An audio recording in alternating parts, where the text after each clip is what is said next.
నమస్తే, నేను సిరి.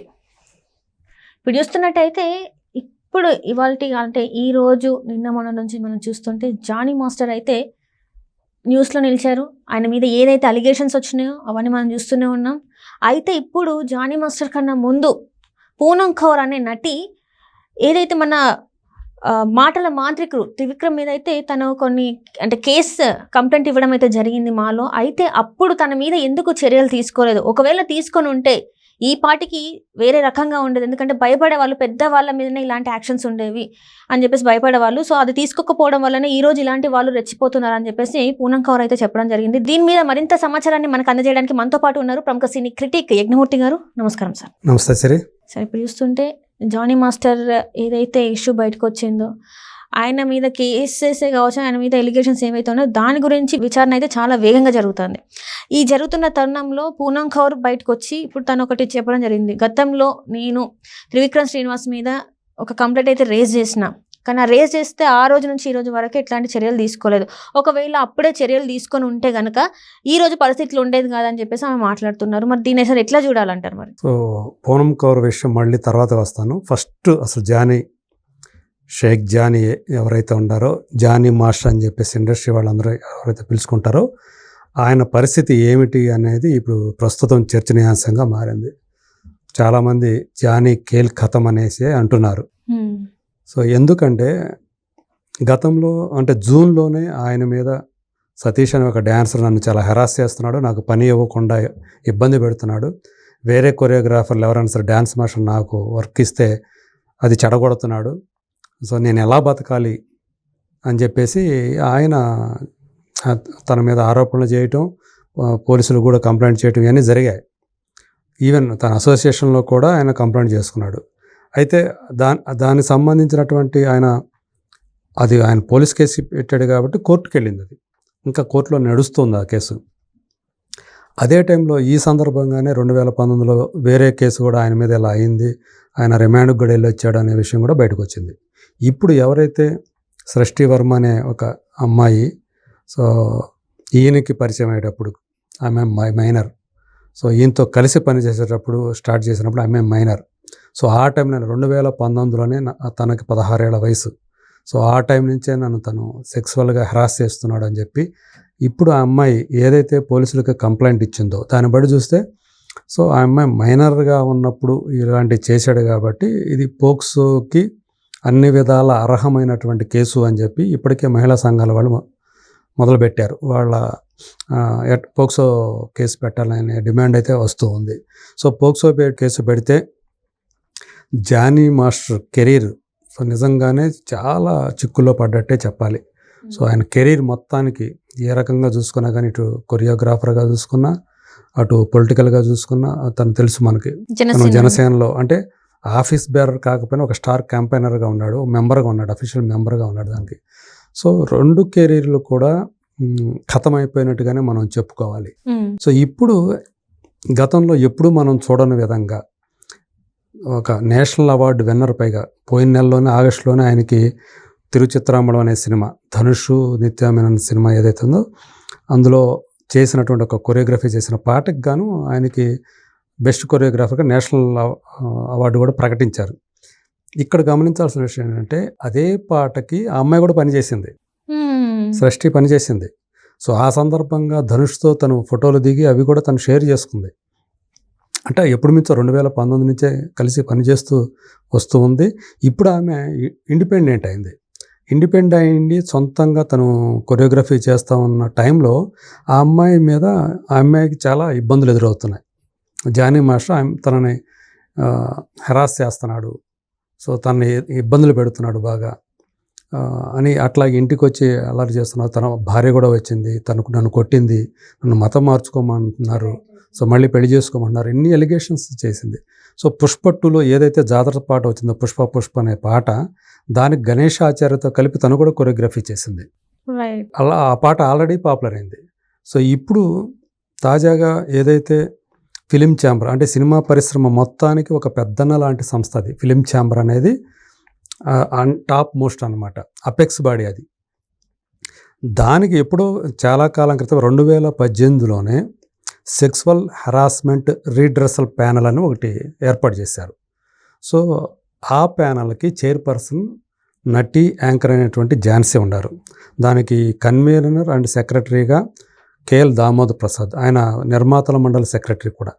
సో ఆయన ఉన్నాడు. అలాగే నటి ప్రగతి ఒక మెంబర్గా ఉంది.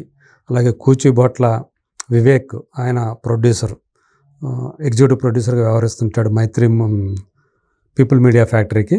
సో ఆయన ఒక ఉన్నాడు. అలాగే బయట నుంచి ఇంకొక ఇద్దరు ఉన్నారు. రామలక్ష్మి ఆయన మేము సోషల్ వర్కర్ అయితే,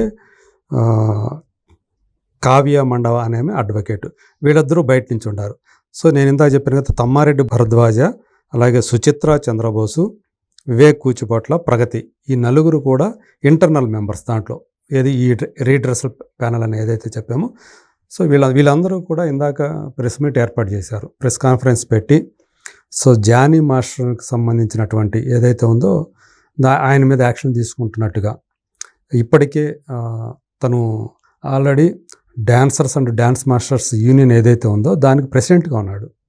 సో దాని నుంచి తొలగింపజేయమని చెప్పేసి కూడా మేము ఆల్రెడీ ఆదేశాలు జారీ చేసాం యూనియన్కి అని చెప్పేసి కూడా చెప్పారు వీళ్ళు. సో దాంతోపాటు ఝాన్సీ ఒక విషయం చెప్పారు. ఆ అమ్మాయి ఎవరైతే విక్టిమ్ ఉన్నారో సృష్టి, తనకి ఒక పెద్ద హీరో అండగా ముందుకు వచ్చారు, అండగా ఉంటానని ముందుకు వచ్చారు. ఆల్రెడీ అష్యూరెన్స్ ఇచ్చారు. తను చేయబోయే భవిష్యత్తులో తను చేయబోయే సినిమాలన్నింటిలో కూడా ఆమెకు వర్క్ ఇస్తానని చెప్పేసి ఆయన అష్యూరెన్స్ కూడా ఇచ్చారు. అంటే ఆ అమ్మాయికి ఏమీ కాదు. సో అంటే కొంతమంది టార్గెట్ చేసే అవకాశం ఉంది ఆ అమ్మాయిని. రేపొద్దున ఇప్పుడే ఆమె ఇండిపెండెంట్ కొరియోగ్రాఫర్ అయిన తర్వాత జానీ మాస్టర్ నన్ను ఇబ్బంది పెడుతున్నానని ఏదైతే ఆమె అంటుందో, అంటే పని విషయంలో పని రాకుండా చేయడం కోసం చాలా తిప్పలు పెడుతున్నాను, అలాంటివి ఏమీ జరగకుండా ఇక నేను కొంతమంది అండగా రావటం అనేది ఒక వ్యక్తికి, విక్టిమ్కి అది ఒక గుడ్ థింగ్ అని చెప్పాలి. సో ఇప్పుడు అల్లు అర్జున్ పేరు చెప్పకపోయినా అందరికీ తెలిసిపోయింది ఆ హీరో ఎవరనేది. ఎందుకంటే ప్రస్తుతం ఆమె చేస్తున్నటువంటి పెద్ద హీరో ఎవరైతే ఉన్నారో అతను అల్లు అర్జునే, పుష్ప 2. సో తనకి ఆయన అష్యూరెన్స్ ఇవ్వటం అనేది ఒక మంచి విషయంగానే చెప్పాలి. అయితే ఎందుకు ఇంత ఫాస్ట్గా ఇండస్ట్రీ పెద్దలు ఇలా మూవ్ అయ్యారు అనేది రకరకాల చర్చలకి దారితీస్తుంది. దీంట్లో రాజకీయ కోణాలు ఉన్నాయని చెప్పుకుంటున్నారు. ఎందుకంటే తను జనసేన పార్టీకి సంబంధించినాడు. సో ఇప్పుడు జనసేన పార్టీకి అపోజిషన్ పార్టీ ఎవరైతే ఉన్నారో వాళ్ళు సో దీన్ని సీరియస్గా తీసుకొని జానీ మాస్టర్కి ఎట్లయినా సరే ఒక శిక్ష పడేట్లు చెక్ పెట్టాలనే ఉద్దేశంతో ఇవన్నీ చేస్తున్నారు అని ఒక వాదన లేవదీస్తున్నారు. సో ఏదేమైనా సరే ఇప్పుడు ఏదైతే జానీ మాస్టర్ చుట్టూ ఒక ఉచ్చు అనేది బిగుసుకుందని చెప్పాలి. సో తన మీద ఎలిగేషన్స్ వచ్చిన దగ్గర నుంచి ఆయన భార్య మీద కూడా, ఎందుకంటే ఆయన భార్య కూడా తనను కొట్టిందని అమ్మాయి తన పోలీస్ కంప్లైంట్లో చెప్పింది. ఇక్కడ కొన్ని విషయాల్లో కొంచెం గమనించాల్సిన అనిపిస్తుంది సార్ నాకైతే పర్సనల్. ఏంటంటే ఆల్రెడీ జానీ మాస్టర్కి వివాహం అయింది, పెళ్ళైతే అయిపోయింది. పెళ్ళైన తర్వాత వాళ్ళ వైఫ్ వచ్చేసి నువ్వు మతం మార్చుకో, నువ్వు పెళ్లి చేసుకో అని మాట్లాడడం అది ఎంతవరకు కరెక్ట్? అందుకే అసలుకే మనం చూస్తుంటే, మనం గతంలో ఒక సినిమా చూసినాం, కేరళ స్టోరీస్ అని ఒక సినిమా చూసినాం. అందులో కూడా ఏంటంటే ఒక అమ్మాయి వచ్చేసి అందరిని మతం ఎట్లా మార్పిస్తుందో మనం చూసాం. అది లవ్ జిహాద్ మీద చేసినటువంటి మూవీ అది. సో ఇట్లాంటి కోణాలు ఏమైనా ఉన్నాయా ఇక్కడ?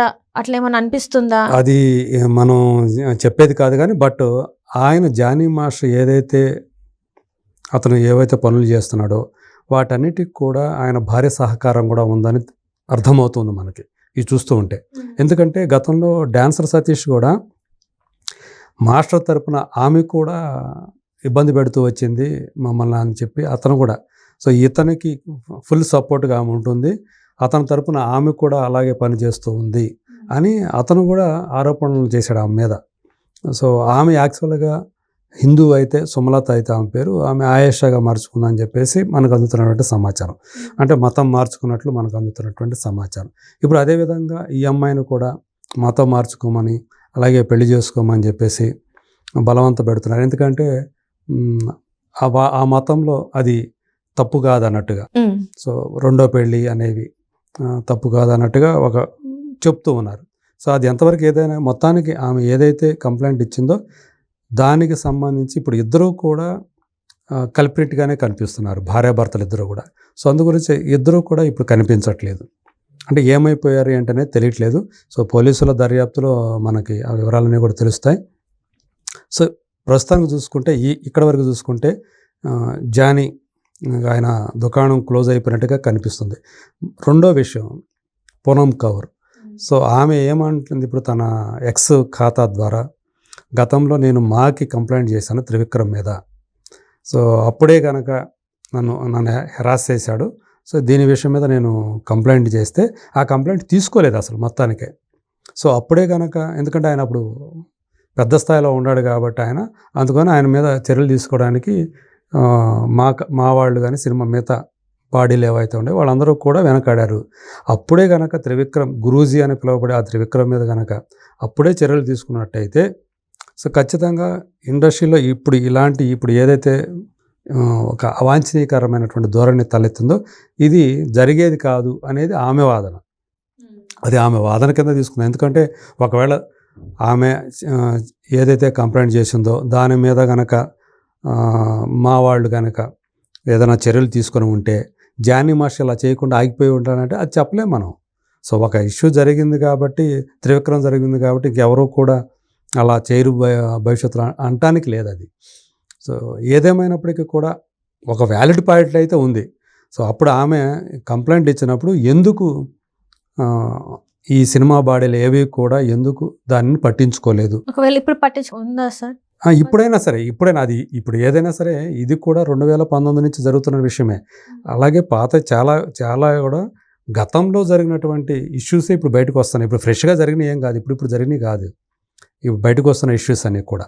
సో ఇద్దరి మధ్య మొదట ఒక అండర్స్టాండింగ్ కుదిరి ఆ తర్వాత వాళ్ళలో ఇద్దరిలో ఒకరు తమ మధ్య ఉన్నటువంటి అండర్స్టాండింగ్ని పక్కన పెట్టేసి వీళ్ళ స్వార్థం మాత్రమే చూసుకుని అవతల వాళ్ళు ఏదైతే హామీ ఇచ్చారో ఆ హామీలు కనుక చేయకపోతే అప్పుడు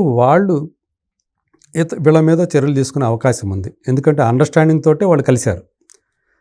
మీరు లబ్ధి పొంది ఆమె ఒకరి వల్ల లబ్ధి పొంది అంటే యూజ్ అండ్ త్రో లాగా చేస్తే అవతల వాళ్ళు ఎందుకు ఊరుకోవాలి? ఇది ఒక ప్రశ్న. సో ఇదే ఇందాక ఝాన్సీ గారు కూడా ఇదే చెప్పారు. సో దీనిని క్విడ్ ప్రోకో అంటాం, అంటే పరస్పర లబ్ధి. ఇందులో ఒకరు మాత్రమే లబ్ధి పొంది రెండో వాళ్ళకి అన్యాయం చేసినప్పుడు రెండో వాళ్ళకి రైట్ ఉంటుంది, క్వశ్చన్ చేసే రైట్ ఉంటుంది. ఒకవేళ ఆమె కనుక ఇందులో ఈ కేసులో విక్టిమ్ ఎవరైతే ఉన్నారో ఆమె 2019లోనే ఇలాంటి దానికి గురైనప్పుడు మళ్ళీ అతనితో కలిసి ఎందుకు ఇంతకాలం పనిచేసింది అనేది ఒక ప్రశ్నలు చాలామంది లేవదీస్తున్నారు. సో ఆమె ఇతని వల్ల అతను ఏదైతే హామీ ఇచ్చాడో దానికోసం ఆమె పనిచేస్తూ ఉండవచ్చు, కానీ ఇతను ఏం చేశాడు, దాన్ని పక్కన పెట్టేసి ఆమె హాని చేయడానికి ప్రయత్నం చేశాడు. అది అందు గురించి అక్కడ ఆమె విక్టిమ్ కిందే అవుతుంది. సో ఇది ఝాన్సీ కూడా చాలా క్లియర్గానే చెప్పారు అక్కడ. సో ఇప్పుడు ఏదైతే పూనమ్ కౌర్ ఒక ఇష్యూ రైజ్ చేసిన త్రివిక్రమ్ శ్రీనివాసన్, సో ఆయనకి అందరూ కూడా గౌరవంగా గురూజీ అని పిలుచుకుంటూ ఉంటారు. సో ఒక తీన్మార్ అనే సినిమా విషయంలో వచ్చినటువంటి ఒక క్లాష్ ఏదైతే ఉందో యాక్చువల్గా అందులో పూనమ్ కౌర్ చేయాలి. సో అందులో ఆయన ఇన్వాల్వ్మెంట్ ఉంది, రైటింగ్ సైడ్ త్రివిక్రమ్. మనందరికీ తెలుసు సో పవన్ కళ్యాణ్ త్రివిక్రమ్ మధ్య ఉన్నటువంటి బంధం ఎలాంటిదో. సో తను డైరెక్టర్ కాకపోయినా పవన్ కళ్యాణ్ సంబంధించినటువంటి సినిమాలు అందులో కూడా ఆయన కోరిక మేరకు, పవన్ కళ్యాణ్ గారి కోరిక మేరకు త్రివిక్రమ్ రైటింగ్ డిపార్ట్మెంట్లో ఇన్వాల్వ్ అవ్వటం, స్క్రీన్ ప్లేలో కానివ్వండి, మాటల్లో కానివ్వండి, వేరే మొత్తానికి రైటింగ్ సైడ్ ఆయన ఇన్వాల్వ్మెంట్ అయితే ఉంటుంది. సో అట్లానే తీన్మార్కు కూడా ఆయన ఇన్వాల్వ్మెంట్ ఉంది. ఆమెకి ఒక క్యారెక్టర్ ఇస్తామని చెప్పేసి తర్వాత ఇవ్వకుండా మోసం చేశారనేది ఆమె ఆరోపణ. సో తనని ఉపయోగించుకున్నారు, వాడుకున్నారు, తనని ఇచ్చేశారని చెప్పేసి. సో త్రివిక్రమ్ మీద నేను కంప్లైంట్ రైజ్ చేసినప్పుడు కానీ దాన్ని ఎవరు పట్టించుకున్నట్లయితే పరిస్థితి ఇలా ఉండేది కాదు అనేది ఆమె వాదన. సో ఏదేమైనప్పుడు ఇప్పుడు పాతయన్నీ కూడా ఈ జానీ మాస్టర్కి సంబంధించి ఏదైనా ఇష్యూ వచ్చిందో దీన్ని బేస్ చేసుకొని మళ్ళీ వేరే లింక్ అయిపోతుంది, ఒక చైన్ సిస్టమ్ లాగా. పాత కథలని కూడా ఇప్పుడు కొత్త కథలుగా బయటకు వచ్చే అవకాశాలు ఉండే. సో ప్రస్తుతం ఈ సీన్లో చూసుకుంటే, ప్రస్తుత సీన్లో జానీ మాస్టర్ ఆయన ఇక భవిష్యత్ అనేది ఒక అగమ్య గోచరం కాబోతోంది అనేది కనిపిస్తూ ఉంది. సో ఆయన ఎంతకాలం ఒకవేళ ఆయన ఏ తప్పు చేయలేదు, ఆయన ఒకవేళ మంచివాడు అనేది కనుక ఆయన నిరూపించగలిగితే కొంత ఏమైనా బెటర్ అవుతుందేమో. బట్ అప్పటిదాకా మాత్రం తను ఇప్పుడు ఒక దోషిలానే కనిపిస్తూ ఉన్నాడు. సో ఎందుకంటే బయటకు వచ్చి తను ఇంతవరకు మాట్లాడలేదు, తను తాను డిఫెండ్ చేసుకునే ప్రయత్నం చేయలేదు అసలు ఎవరు. ఈవెన్ అక్కడ ఇప్పుడు దాకా ఆయనకు సపోర్టుగా నిలిచినటువంటి ఆయన యూనియన్ అక్కడ ఏంటంటే అక్కడ 2 వర్గాలుగా ఉన్నాయి ఇప్పుడు. ఒకటి జానీ వర్గం, ఇంకోటి జానీకి యాంటీ వర్గం అనేది యూనియన్లో కూడా ఉన్నాయి. సో ఇప్పుడు ఎవరు కూడా జానీ వర్గం ఎవరు కూడా ఓపెన్గా వచ్చి ఆయన సపోర్ట్ చేస్తూ ఇంతవరకు ఒక్కరు కూడా మాట్లాడలేదు. ఎందుకంటే మాట్లాడటానికి కూడా జంకుతున్నారు అడిగినప్పుడు కూడా. సో ఇప్పుడు ప్రస్తుతానికైతే జానీ మాస్టర్ పరిస్థితి చాలా సిచ్యువేషన్ ఇబ్బందికరంగా ఉందని చెప్పాలి. సో దాదాపు ఆయన వెంటనే గనక ఆయన సైడ్ నుంచి దాని ఏమంటారు, నేను నిర్దోషిని, నేను ఎలాంటి తప్పు చేయలేదు అని ఒకవేళ ఏదైనా వచ్చి చేసుకోగలిగితే కొంతవరకు ఇప్పుడున్న సీరియస్నెస్ తగ్గే అవకాశం ఉంది. అప్పటి వరకు అయితే ప్రస్తుతానికైతే ఆయన ఖతమనే జనాలు చెప్పుకుంటున్నారు. Right sir, right. Thank you so much sir. Thank you.